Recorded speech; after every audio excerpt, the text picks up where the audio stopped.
So let me welcome you, dear friends, in this new format of videos where I will be making a voiceover of clinical cases. This is a case of a deep caries young patient, 15 years of age. Usually with young patients, these caries, they are very big and go deep, because where I practice in Eastern Europe, usually the first permanent molars are the most damaged tooth because they erupt into the dentition as a first, and they spend most of the time inside the mouth, so they have most of the time to get decayed, and they usually receive most of the treatment. So it starts with the small caries, then is root canal treatment, and then is retreatment, and then maybe extraction. So we have to be very careful to treat these permanent molars accordingly. There was a initial opening of the caries and removing the periphery of the caries. Now I like to use hand excavators because I think that I have more control over it. Some areas are better cleaned with the hand piece. So usually there are like periphery areas, but in the deepest parts, I finish the preparation of the dentin by hand instruments. Here I am trying to create a peripheral rim of the healthy dentin. So video is 2 or 3 times faster than in reality.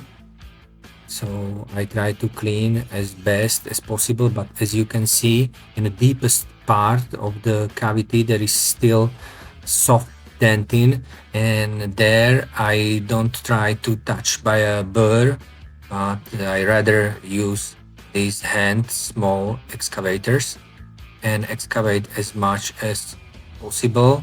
There is always possibility that you will make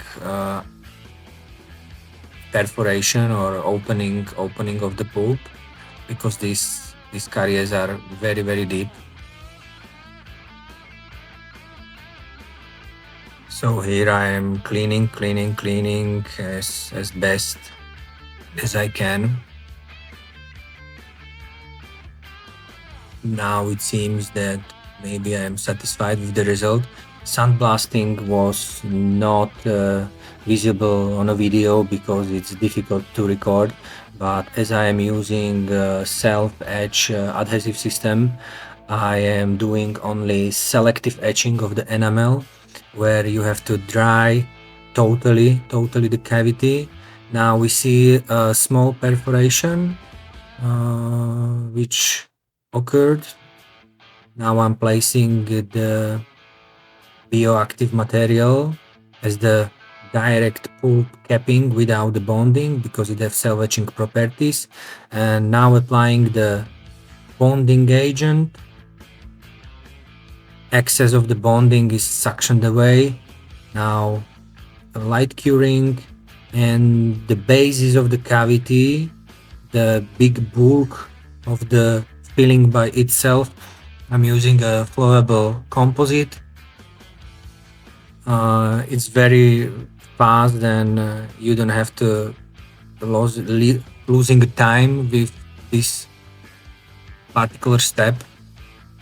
Once we reach certain depth of the flowable material, on the top as a occlusion layer, we are using normal paste composite because it has much better wear properties and it's more better polishable. I like to use a micro brush with tapping motion, and it helps me with adaptation.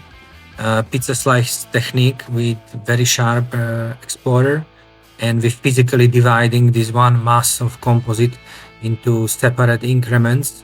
That way we are creating not only the primary anatomy, very naive, but we are creating the separate masses of composite, and they polymerize by themselves, so the C factor is minimalized. If there is some marginal ditching or anything, I try to cover it with the flowable composite. And now preliminary polishing to make a cabo surface angles everywhere, almost seamless. I like this bird shape diamond. Is a red ring diamond, so it's very fine. And I'm using it on a slow rotations. And again, I find some imperfections I'm trying to correct. And now it seems okay. As you can see, the treatment by itself was very fast, and patient didn't spend much time in the chair. And this